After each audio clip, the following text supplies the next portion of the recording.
Alrighty, hello there YouTube, and welcome back to I Just Woke Up and Need to Actually Have My Coffee Still, where today we're going to be talking about, this is a Shield Crush Polytheist here in Legacy of Phrecia, Path of Exile, Event League, all that kind of good stuff. This character has been extremely solid, extremely fun to play and to put together, and yeah, I just kind of wanted to throw a video out there for this character as I did with the other ones. This has been the highest level I have, level 94 here, crushing tacos, because, you know, I love tacos.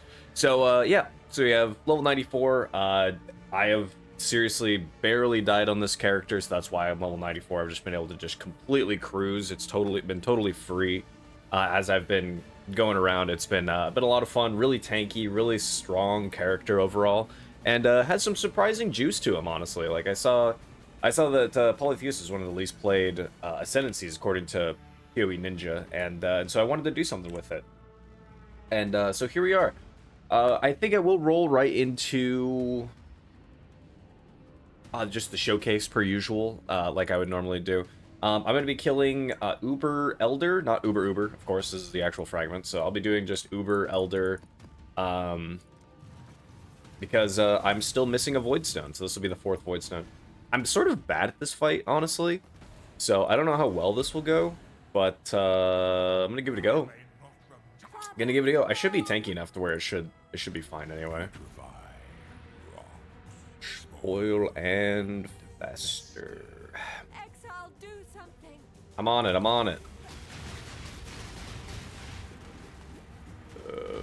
Okay. Actually, wait, he's actually already done. Actually, I was hitting Elder, but he was immune. That's what I mean by it. I'm kind of dumb in this fight sometimes. Okay. He's done. Ooh, that's kind of annoying. Okay. Yeah, face that way. Okay. Yeah, I should have popped Baldness Shell there. I didn't think he was done with his pack already. That was my bad.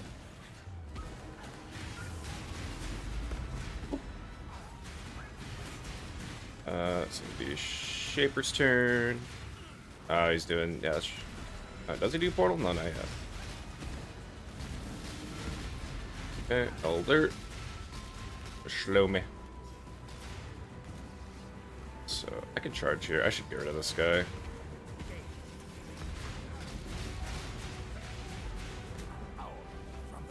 Actually, this is okay.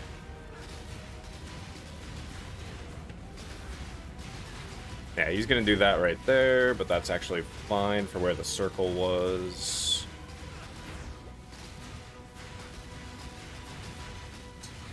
Sorry, I feel like I normally talk a lot more during these, but I actually do kind of have to. I'm both a little bit still waking up, and also this really is just a fight. No matter how many times I've done it, I'm still just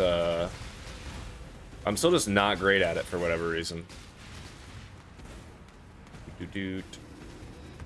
I will say though, the mobility shield charge offers is always so comfy though. I love being able to just shield charge around. Whoop. Okay, so he's doing portals. That's a bad place to put those.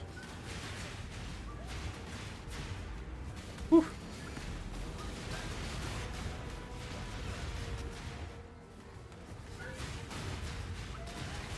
I wish my Frostbolts could hit as hard as Shapers do. Okay, so this will be end of fight here though. He's gone. Whoop. I accidentally activated. Did I activate? I think I activated Sand Stance there or something. I did something weird there. I like mashed my keyboard and then I was like, wait, that's not right. My bad. Yeah, the damage-wise, as you can see, damage-wise is extremely solid. We were cooking him through on the damage front. It's just I'm bad at the overall fights for some reason. I really don't know what it is about this fight, but I'm just bad at it. I can do Maven, I can do everybody else's fight completely fine, but just something about about that fight right there is just I'm so dumb when it comes to it for whatever reason. But yeah, there we go though. So yeah, that is Shield Crush character. That's very much so just how you play. You run around and you Shield Crush, and it's been extremely solid and a lot of fun. Let's you know what, for the hell of it, well, you know, kinda. We threw in our 4th Voidstone, let's go! And then the only other thing is, let's see what this is, because I am not somebody who just sells these unidentified. I have to look at what it is. Arcane Surge, when you create concentrated effect, well, consecrated animal affected by Zealotry, recovery rate, and unaffected by Enfeeble. That looks pretty garbage. Yippee! Ah, well. I don't actually care. Like I said, this is very much so, because of how this league is, this is very much so more like a Void League to me, so I've just been throwing money wherever I can, and on this character I was like, hey, you know what? I don't think I'm doing another character, so let's just throw money at him. But with that, though, let's kind of roll into what this character actually overall has, all that kind of good stuff. We'll talk the tree, the ascendancy, all that kind of good stuff first.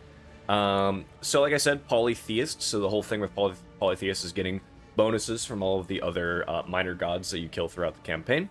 So we're going Rislatha for reduces their life regen rate, which is actually really comfy as is, and then 30% more max attack damage. This is actually something that's going to be very important for the rest of what we're doing too. So 30% more max attack damage is really nice, and then just minimum all of our charges, also just very comfy, very nice. We just are always at we always have our endurance, frenzy, and power charges up. We have Devoted Garokon, sorry, and we're actually ignoring the evasion rating while moving here. I think the whole point of this ascendancy is kind of supposed to be like, you have evasion and you also blind enemies with Solaris. It seems to be kind of like the thing that they want you to go for, but ultimately I feel like it's just more worth to just ignore it. The Templar side is very annoying to get enough dexterity to be able to wear evasion gear in general, so I think just completely ignore that and just focus on the rest of what these nodes offer is way more worth. The immunity to burn, shock, chilling ground, and all of the regen that you get while you're moving is extremely comfy as is, and is very nice. And also for us, as you know, with shield crush and shield charge, you're very much so able to almost constantly be moving anyway for the sake of regenerating 4% of our life. So that's just another added benefit. And then the Vow of Solaris, enemies are blinded, which doesn't matter too terribly much. I mean, it does reduce their evasion rating, so ultimately that's still nice, and makes accuracy a little bit easier to really cap on instead of what it normally is. So it's still really good. But also the other thing, and the other more important things I would say, is the increased crit chance against, and enemies have reduced crit chance, and that's really important for the other thing that we have. So yeah, no, per usual, we're just coming down, since we are going to be spending so much of our time kind of over more towards the bottom area of the tree, the Marauder area. We just take the strength nodes here, go through here, get the Righteous Fury, because again, we are at close range with enemies basically all of the time. Occasionally, maybe you're a little bit outside of this, but I don't know that Shield Crush can even reach outside of close range. Up to 2 meters. It might be able to reach a little bit further than 2 meters, but Shield Crush is a pretty short range skill anyway, so Righteous Fury just makes a lot of sense here. Combat Stamina, we're getting Sanctuary because obviously we're using a shield. And then we have Tireless over here, but also and kind of like what I discovered a little bit into maps with the character that like kind of just triggered in my head was using a Brutal Restraint and using Dance with Death. Because the important thing with Dance with Death is that we get critical strike chance is lucky, and damage with critical strikes is lucky. And we also, since we have just this wide range of damage, due to getting more attack damage here, we get more attack damage from the physical mastery over here. We get more attack damage and less on the other side as well from Rislatha's Coil. So we have this huge just like span of damage that we do. Like, we have a physical skill that's dealing damage as if a lightning skill. Like, look at the sheet damage for this. See if I have the covering. I'm not. 4840 to 97,600 just on sheet damage. That is very much so like, that's like a lightning skill kind of damage differential right there. So Dance with Death here, giving us like basically almost capping our crit as is, effectively capping our crit, and then also just giving us the lucky version of critical strike damage is extremely big, and I think adds a lot of damage and really adds a lot less variety to the build as far as like, oh, I slapped this guy with a wet pool noodle because I rolled low. Odds are a lot better that we're going to be rolling a lot higher. We're going to be doing damage a lot better. And the other thing is, while enemies damage with critical strikes against you is lucky, they aren't really going to be critting nearly as often because they're blinded and therefore have a bunch of reduced critical strike chance. They can still crit. It's not like this is just removes their ability to crit, but it's going to be far less likely that an enemy even crits you in the first place. Tack that on to the fact that we have max block, we have spell block, all this kind of stuff. It is a really, really solid node, and really made a big difference in how I felt the damage was coming out with this build. I would say that this particular jewel I have though is not great for like the placement is fine. It's just what it actually grants me right now is not great. When I bought it, I just did not have any kind of real currency to be able to buy a good one. So I just found one that at least had a couple of decent nodes and went from there. But there are better ones that you can get that have like more crit, more life, more you maybe get like percent dex if you need that. But there are ones that have that like can more easily hit everything here with something that's good. The other thing that's nice is that it gives all of your small nodes plus dexterity, which dexterity, like I said, is very annoying to keep up with this build because we do need dexterity for a couple of things, and it's very annoying. It's very annoying, excuse me, to have. It's very annoying to cap our dex. Like I don't like taking these plus 30 dex nodes, honestly. I really don't. So this also really helps fill out our dexterity. But with that though, we can so we move over here, and as I leveled with this build, it was very much so came over here, because Shield Crush is a level 1 skill. So I very much so took Righteous Fury at the start, and made my way over towards Disemboweling, and then kind of pivoted all the way down. I think I got the Rage node with Veteran's Wrath. I took some life nodes along the way.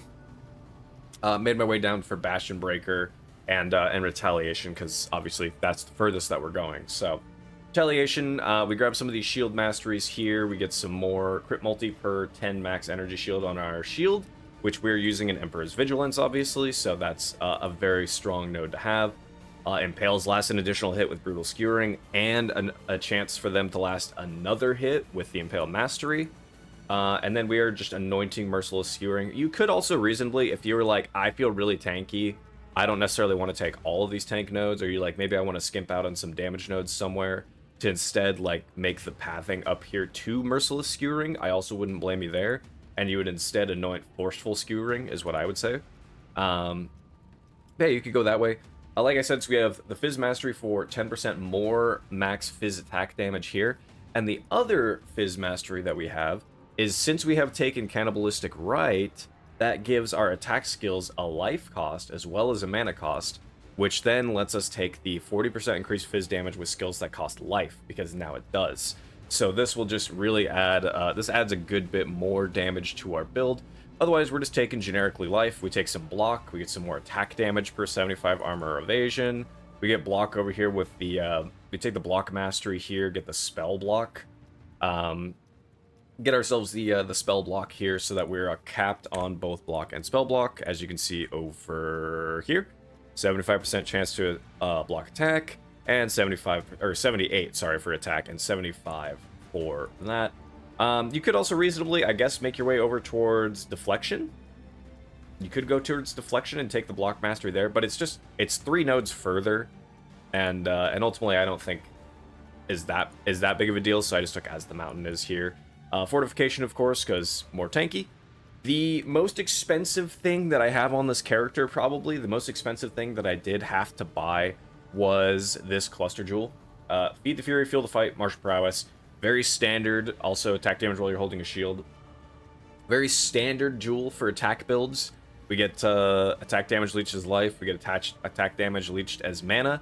We get some bonuses while we're leeching. And then we also get global accuracy, attack speed, damage, all that kind of good stuff. So this was like 4 divines when I bought it, I believe. I think there were some that I saw for like 3.5 divines.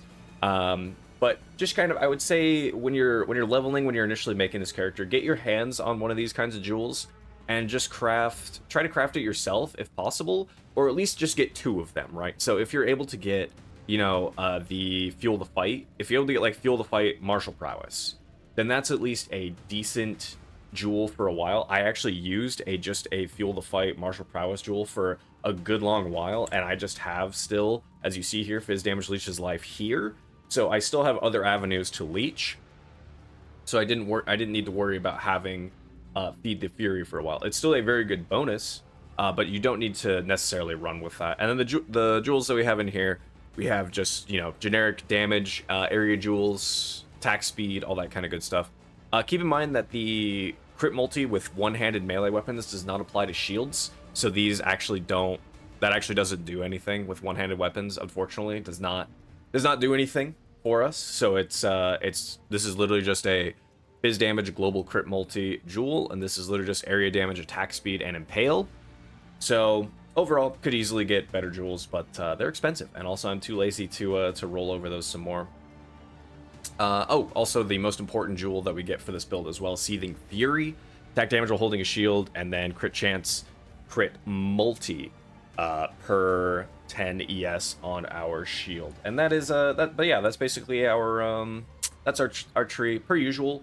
I forgot to mention this at the beginning. If you want to take a look at the path of building for this character, I'll have it linked below, and you can just take a look at it there if you really want to. And then ascendancy-wise, when I was leveling, I started with Devout of Rislatha, and then Ralakesh, and then I went to Garakan and Solaris.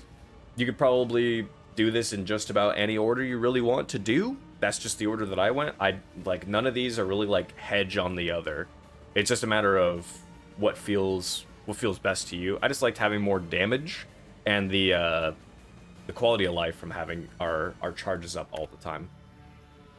But yeah, and so that's the tree. We'll talk about gear just right quick, and then we'll just move on from there basically. So Prismatic Eclipse is our actual weapon, and it's because this is one of the few weapons out there that still gives us a bonus even though that we're using a shield, because our weapon for the most part otherwise doesn't do anything. So we have increased global attack speed per green socket.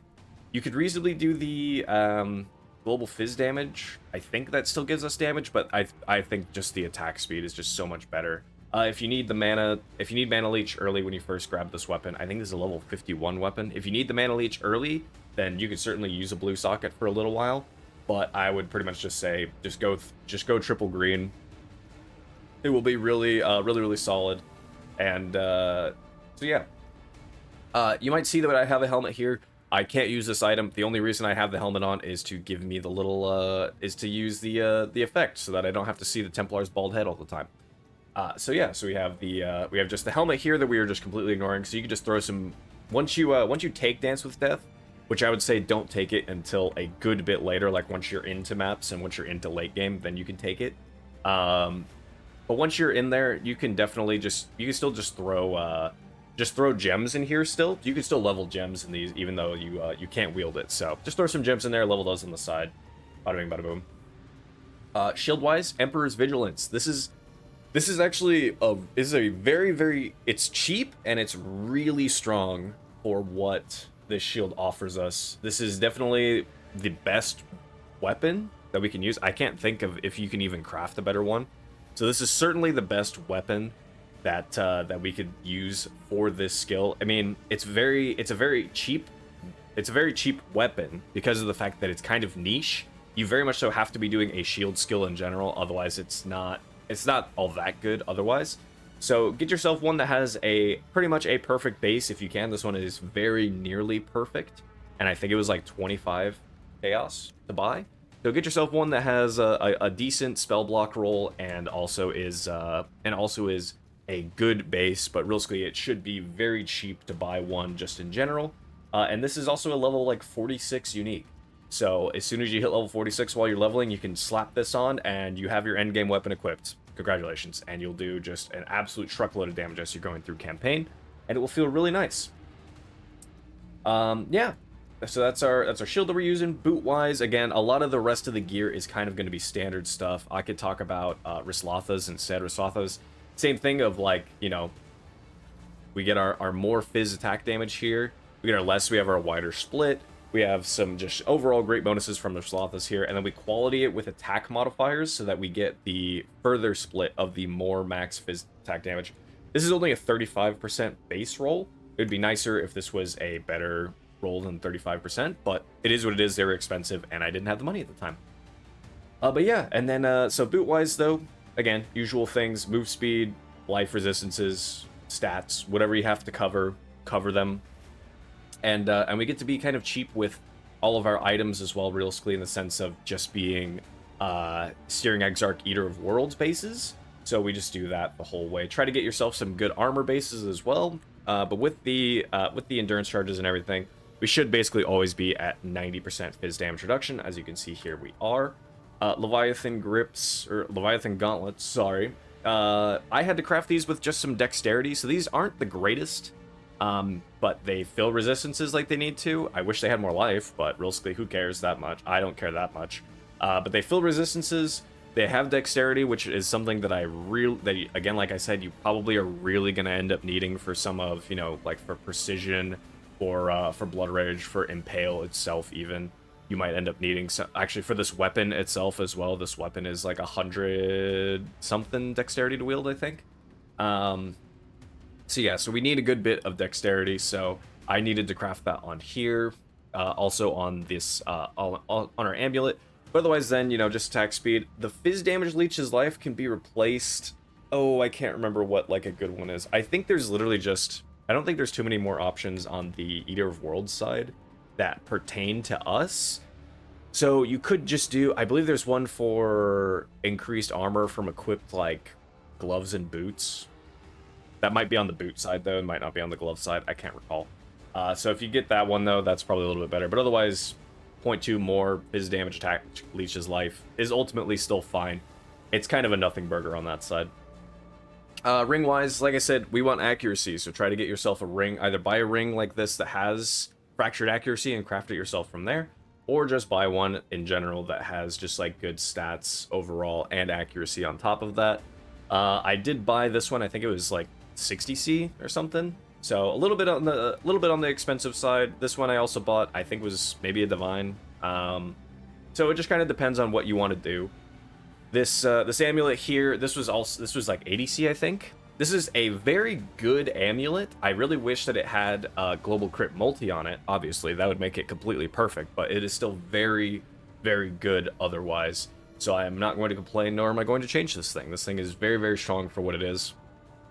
But you can use your amulet however you need to. Fill stats, fill resistances, however you need to. The area of effect, area damage is really good. Global crit multi is really good. Added Fizz damage to attacks, obviously extremely strong as well. And then we have our chest plate here, which is just, again, just try to make it as girthy as possible. So, resistances, life, armor. Bada bing, bada boom. And then we can get more crit multi for attack damage here, and we can also take less Fizz damage. And since we have very high max resist, we have 80, 78, and 79, taking Fizz damage as a different kind is always good in general, but even more so when you actually have some decent extra max res on top of that. That's all the gear. Quickly, gems, precision, blood rage here. Level these two, obviously, actually really good. The attack speed bonus, the attack speed benefit that we get from blood rage is really what we're using blood rage for. And it is very nice. Like I said, helmet-wise, you can just level up more determinations, whatever else in here. And then over here on the shield, we have faster attacks with shield charge and leap slam. Just so, that's our movement. If you like an actual teleport, you could maybe just use a level 1 Frostblink as well. Just put a level 1 Frostblink in somewhere, or maybe a level 1 Flame Dash, whatever you want to do. But otherwise, that's all that I've been doing, and I really haven't. I know that there are a few fights where, like, having a teleport is better, but overall, I'm fine with just moving around like that. And then in our boots here, we have Blood and Sand and Determination. Yeah, so our only 3 auras are Precision, Blood and Sand, and Determination. I have an Enlighten over here, and you can very much so potentially put in an Enlighten and then be able to throw in another aura. Maybe like a Flesh and Stone, maybe something else. So there's more potential here.